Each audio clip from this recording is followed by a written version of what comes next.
Bonjour à tous, bienvenue dans ce nouvel épisode de Loxon Explain. La température augmente et l'air est de plus en plus sec, l'été bat son plein. Mais dans tout ça, comment conserver un jardin parfaitement vert tout en économisant de l'eau? C'est la question à laquelle je vous propose de répondre aujourd'hui en vous parlant de l'irrigation totalement automatisée avec Loxon. Dans la dernière version de Loxon Config, nous avons ajouté un bloc fonctionnel qui s'appelle Irrigation. Ce bloc, il vous permet d'ajouter des données météorologiques comme les précipitations ou les prévisions de météo à votre système de domotique et d'irrigation du jardin. Cela vous permet de faire une irrigation à la demande. Et ce bloc fonctionnel, il dispose de 8 sorties pour contrôler les vannes et une pour contrôler la pompe. Avant d'approfondir ce sujet d'irrigation automatique, je vous propose tout simplement de revoir comment fonctionne un système d'irrigation. Ces systèmes, ils se composent en général de deux parties principales. La première, c'est celle de l'alimentation en eau.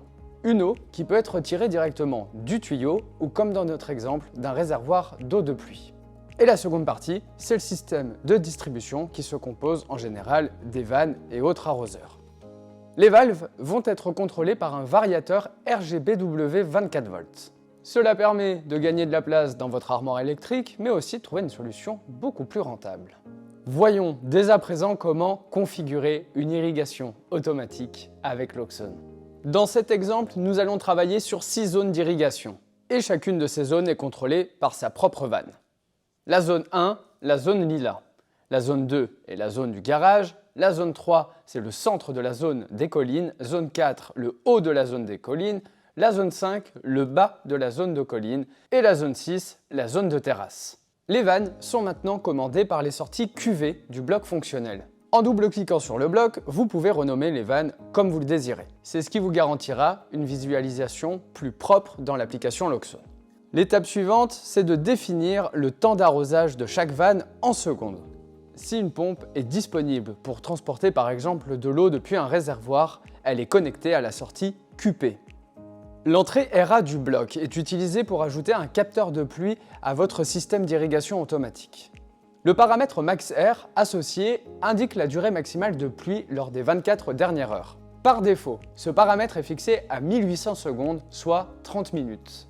Il est bien évidemment possible de l'ajuster en fonction de vos besoins individuels. J'utilise à cet effet la variable système pluie. Et vous pouvez décider individuellement dans les propriétés si les valeurs sont issues de la station météo ou du service météo. Afin d'inclure maintenant les précipitations attendues dans le bloc système, il dispose d'une entrée RF ainsi que du paramètre associé MaxP. La variable système précipitation attendue indique la somme des précipitations attendues en litres par mètre carré.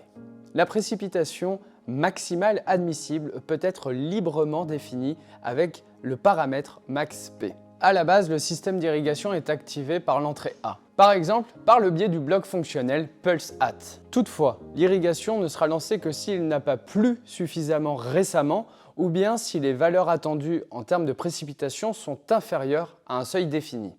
À propos, nous avons mis à jour le bloc fonctionnel PulseAt et il peut dès à présent être utilisé dans l'application.